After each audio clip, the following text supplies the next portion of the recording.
Assalamualaikum warahmatullahi wabarakatuh. My name is Indah Dwi Rizky, and today I will explain about the strategy for translation. Strategies for non-equivalence at word level. There are actually 5 strategies, and I will explain it all. First is translation by a more general word, or it's called as subordinate.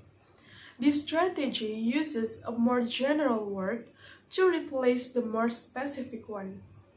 It's the commonest strategies for dealing many types of non-equivalence, particularly in the area of propositional meaning. The second is translation by more neutral or less expressive word. The strategy uses more neutral or less word to replace words which don't have equivalent words. It is particularly useful to an expressive word. The third is translation by cultural substitution. This strategy involves replacing a cultural specific item or expressed with one of the different meanings but similar impact in the translated text.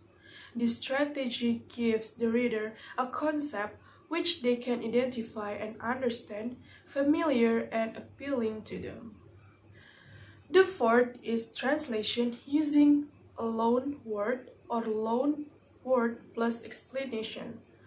This strategy is particularly deal with culture-specific items, modern concept, and buzzwords.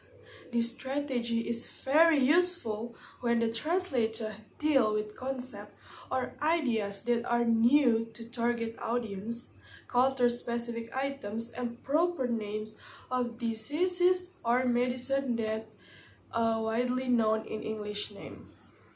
The fifth is translation by paraphrase using a related word.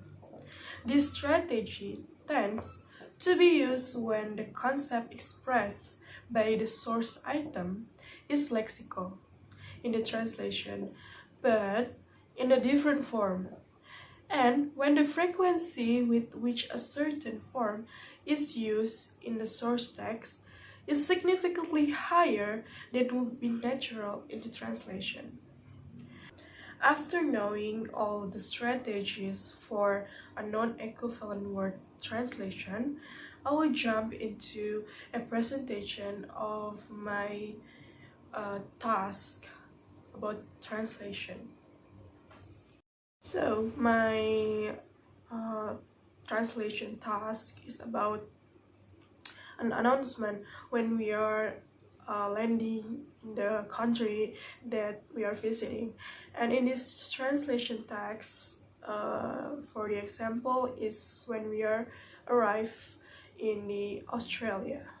In the second text, as we can see, there is a sentence in the source text that is reduced or removed in the target text. It is called as reduction equivalent translation. Also, there is a word biosecurity in the source text, and the translation is biosecurity. This is called as transference translation because it is the process of transferring the source text into a target text by adjusting the word pronunciation. In the third, fourth, and fifth text, it is called as communicative translation because it is reproducing the exact message of the source text content-wise, but emphasis on naturalness to the target text. In the sixth text, it is called as compensation equivalent translation because it is making up for the loss of something in the source text by adding something else in a target text. And in the seventh text, it is same like second text. In the eighth text, first sentence, we can see the translation source text is different from the target text, but it has the same meaning. just a different expression. It is called as near or synonym equivalent translation. And the yellow marks, that's my new vocabulary because I just knew that word about prosecuted. And for the need text, until 12th text are communicative translation. I think that's all for me, and thank you for your kind attention for watching this video.